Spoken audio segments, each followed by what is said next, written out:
Hey, what's up? This is Spider-Prime1 back again with another Transformers video review. Alright, I'm looking at the final Fall of Cybertron figure that we have available so far, not including the SDCC Bruticus. Um, but this is by far the best of the line, or best of the three that I have.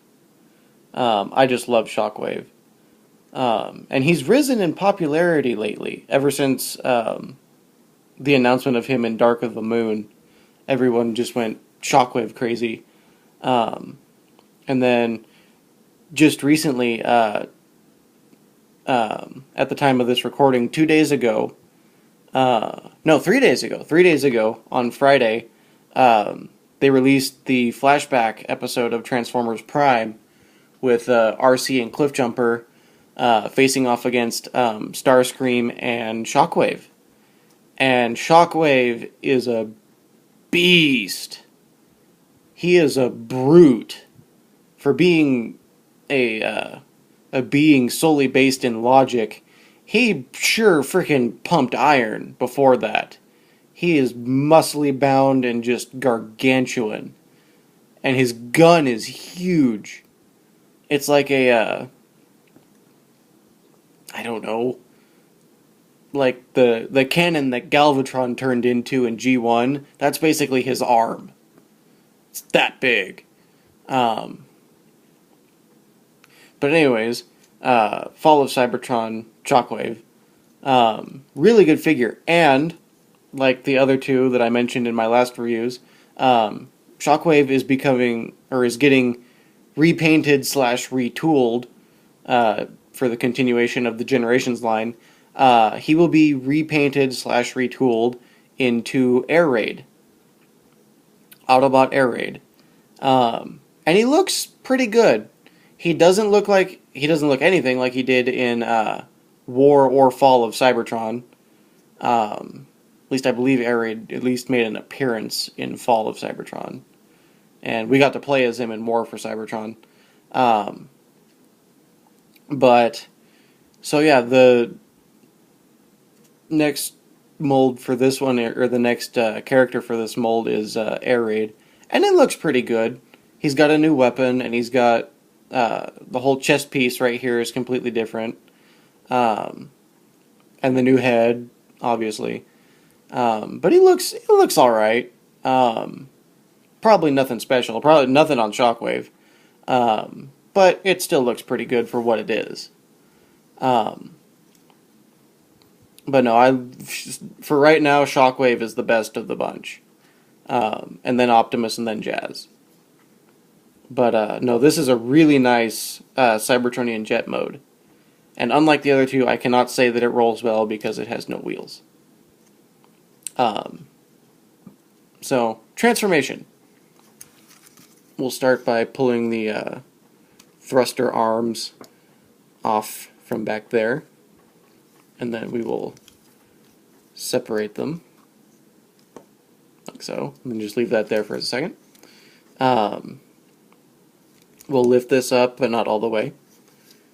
You want to split the legs and then remove his gun, and then flip out his toes.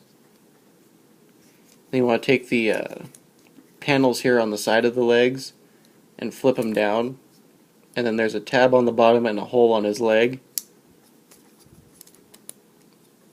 You want to fit that, if it'll go, you want to fit that tab into that hole so that his legs don't look quite as skinny.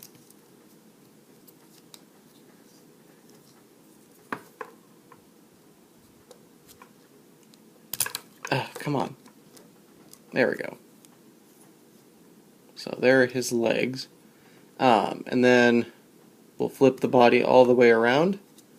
And then once it plugs in, his head will pop up. And then we'll tab his shoulders into his body.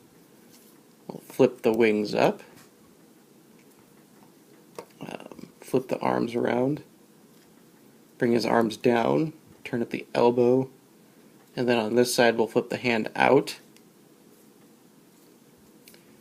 Bring this down, turn it at the elbow. And then we're going to leave that hand in. Now this does have a handle here, so if you want, he can hold the gun just like anyone else. So you can just hold it. But that's not Shockwave. Shockwave has the mounted gun, which, by the way, it is explained how he gets the gun arm in Fall of Cybertron. And I'm not going to say anything, but it's just awesome. I will say that you get to do it to Shockwave, but that's all I'm going to say on that. But anyways, there's a little tab here and a hole here. There's a little slot in here, and then there's a tab in here.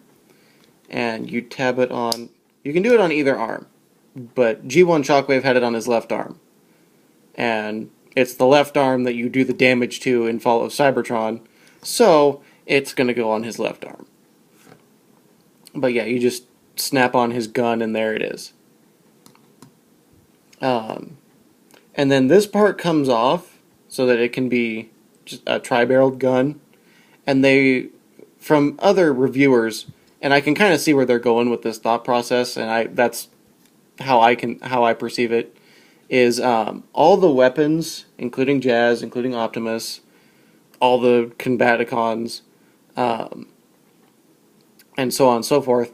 All these weapons are made to look like the weapons that you would like find in the Teletrans store, or like pick up off of a dead character in the multiplayer online. So they kind of made it like if it was a gun you just walked over and found, then you pick it up and then go on your merry way shooting at people. I kind of tried to do that in that War for Cybertron stop motion I did. I tried to convey that just a little bit by all the guns being left on the ground after the body disappeared. But then again, I was kind of rushing on that one, so I don't know if that point got across very much. But no, for Shockwave, I love Shockwave. They always put a lot of effort into Shockwave. Animated Shockwave, brilliant. Dark of the Moon Shockwave, amazing. Fall of Cybertron Shockwave, best of the bunch. It evokes G1 while being its own character. It's menacing, just standing the way it is right now, or looking at it over my iPad at a higher angle. Just looking at that eye, the eye that lights up. They always did a good job with that on this one, Dark of the Moon, and the animated Shockwave. Pretty much no matter where light is in the surrounding area, it will always catch in his eye and make it glow. And that's just amazing. They always did really good with that, with Shockwave.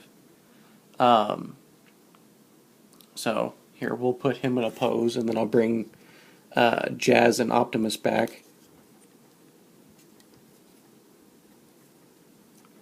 Can't really pose Shockwave too much, because he wasn't really much for the big battle poses.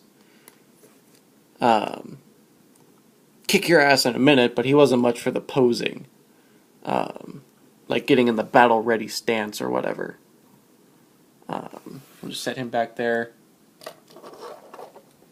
Here's Jazz. And then here's Optimus. And then I'll pull away for a better shot. Let's see. There we go. So yeah. There's Fall of Cybertron Wave 1, or Generations Fall of Cybertron. Who do I recommend the most? Shockwave. But I recommend them all pretty much on the same level. Just Shockwave being a little bit higher than the other two, and Optimus a little bit more than Jazz. But I find myself playing with Optimus a lot more, but And lately I've been playing with Jazz a lot more. But if I'm going to reach for one of these three, it's going to be Optimus.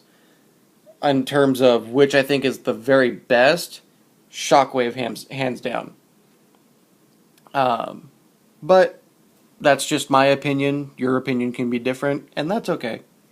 But I think all the Fall of Cybertron toys are going to be really good. I've heard a lot of good reviews of the Combaticons.